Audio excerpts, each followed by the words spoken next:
কবরের প্রথম ঘন্টা, কবরের প্রথম ঘন্টাতেই তুমি বুঝবা আখিরাত কত কঠিন।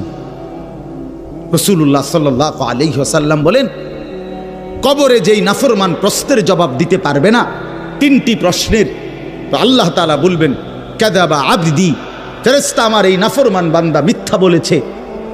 ফাআফরিশুহু মিনান নার ওয়ালবাসুহু মিনান নার, আমার নাফরমান বান্দার কবরে জাহান্নামের বিছানা বিছায় দাও, ওরে জাহান্নামের পোশাক দিয়ে আবৃত করে দাও।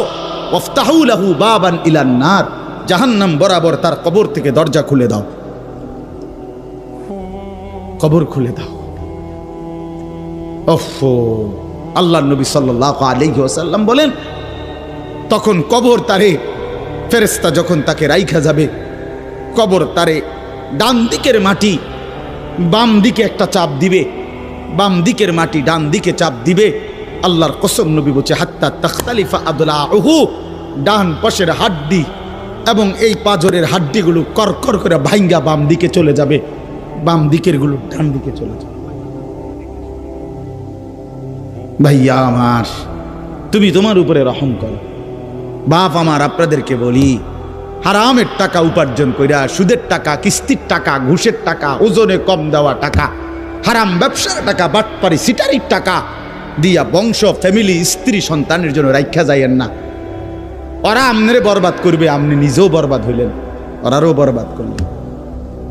শুধু শুধু শুধু শুধু আপনি মূল্য পৃথিবীতে কামাই রোজগারই থাকবে, আর পৃথিবীতে যে তো রোজগার থাকবে আপনার ফুতেই কামাই করতে পারবো। আপনি হালালভাবে যে দূর পারেন করে দিয়েছে, বাকিটা আপনার ফুতে করবেন। না পড়লে মরে যাবে, অসুবিধা কি? না খাইয়া যদি কেউ মরে যায়, তাহলে মৃত্যুবরণ করা তো বেজ্জুতি, ঠিক না? কথা বলেন না কেন? না না, বলেন বলেন। কেউ মরে যাওয়া এটা কি শরমের কথা নাকি? ভাই বলো, ছেলে বলো। আরে ছি ছি ছি ছি, ওটা মরে গেল, কেমন শরমের কথা এটা? এমন এটার কথা হইলো কোনো? তো যে মরলে কিছে, মনে করেন না খাইয়া মরেই গেছে, তো মরলে কিছে, মরণ কি শরমের কিছু? তো বাপ দাদা 14 গোষ্ঠী মরছে, তো আমি মরলে সুবিধা কি? আহা, এজন্য বন্ধু আল্লাহ তাআলা বলছেন ওয়ালাউ তারা ইদিয যালিমুন, এই শুনেন বন্ধু, আপনি যদি একটা নজর দেখতেন, আমরা তাফসীর কিতাবে পড়ছি আত-তাযকিরা, ইমাম কুরতুবী রাহমাতুল্লাহর কিতাব আত-তাযকিরা ফি আহওয়ালিল মাউতা ফিল আখিরা, অনেক সুন্দর কিতাব, বাংলা অনুবাদ হয়েছে মৃত্যুর ওপারে। ইমাম কুরতুবীর খুব সুন্দর, অনুবাদটাও অসাধারণ। এই বইতে আছে ইব্রাহিম আলাইহিস সালাম একবার আজরাইলকে বলছিল, মালাকুল মউত আজরাইল, নাফরমানের জান কবজ করবার সময় তুমি যেই চেহারাটা হয় তোমার, ওটা আমার একটু দেখাও। মালাকুল মউত আজরাইল বলছিল, হে আল্লাহর নবী, কসম আপনি এটা দেখতে চাইেন না, আপনি সহ্য করতে পারতেন না। ইব্রাহিম আলাইহিস সালাম বললেন, না মা আজরাইল, আমি এটা দেখুমই, তুমি আমারে দেখাও একটা নজর। মালাকুল মউত আজরাইল কোনো পাপী ব্যক্তির জান কবজের সময় যেই বিভৎস কুৎসিত আকৃতি ধারণ করে, আল্লাহর কসম ওই আকৃতি যখন ধারণ করছেন ইব্রাহিমের সামনে, ইব্রাহিম নবী সাল্লাল্লাহু আলাইহিস সালাম একটা চিৎকার মাইরা বেহুশ হয়ে গেছে। লম্বা সময় পরে যখন হুঁশ আসছে, তো আমি নিজে পড়ছি কিতাবে, আরবি কিতাবে, ইব্রাহিম আলাইহিস সালাম আল্লাহকে বলছে, আয় আল্লাহ, আপনার জাতের কসম মাওলা, কোন নাফরমান পাপী তার কবরের আযাব, আখিরাতের আযাব, জাহান্নামের আযাব কিছুই লাগবে না, শুধু মালাকুল মউত আজরাইলের এই বিভৎস দৃশ্য যদি সে একবার দেখে, তো তার 60 বছরের নাফরমানির শাস্তির জন্য এটাই যথেষ্ট।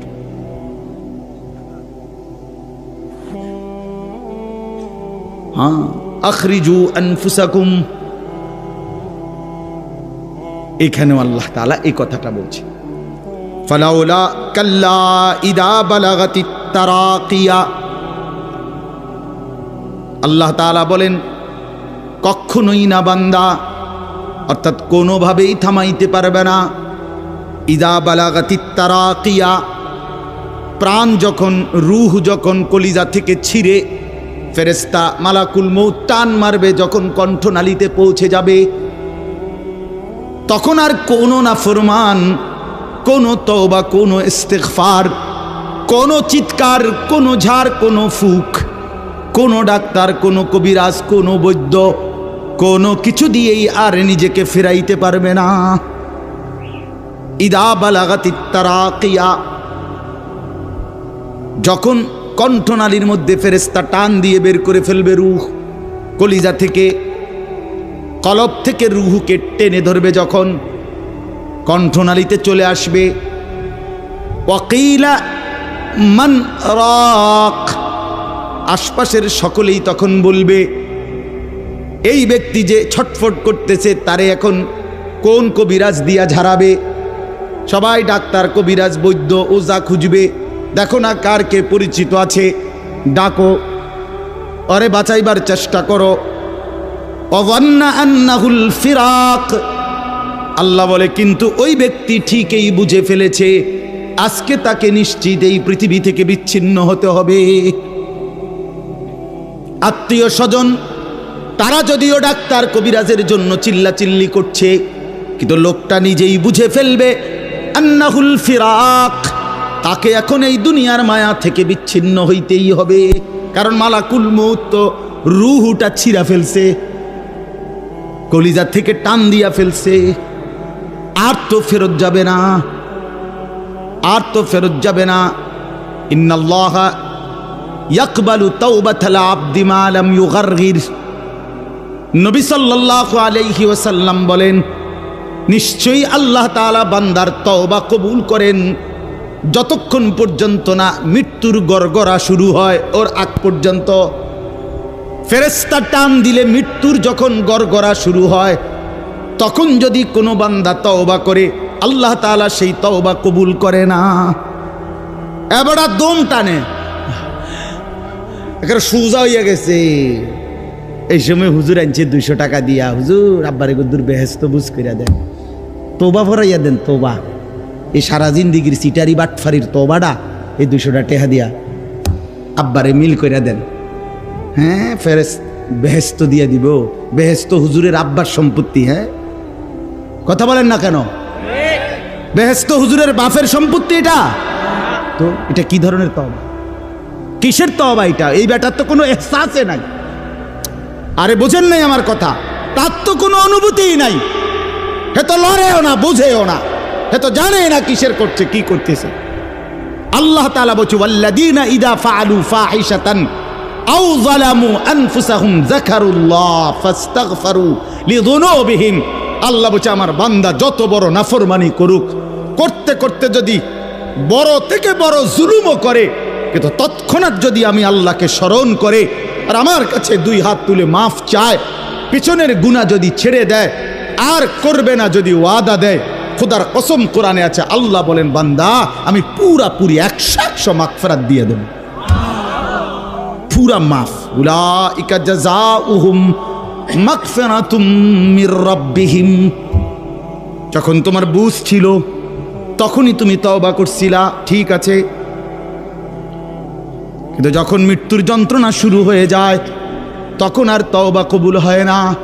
ওয়ালাইসাতিত তাওবাতু লিল্লাযীনা ইয়ামালুনাস সাইয়্যাত হাত্তা ইযা জাআ আহাদাহুমুল মাউতু ক্বালা ইন্নী তুবতুল আন। এই যে কোরআন শরীফের আয়াত, আল্লাহ বলেন ওই ব্যক্তির তওবা তওবা নয়, পুরা জিন্দেগি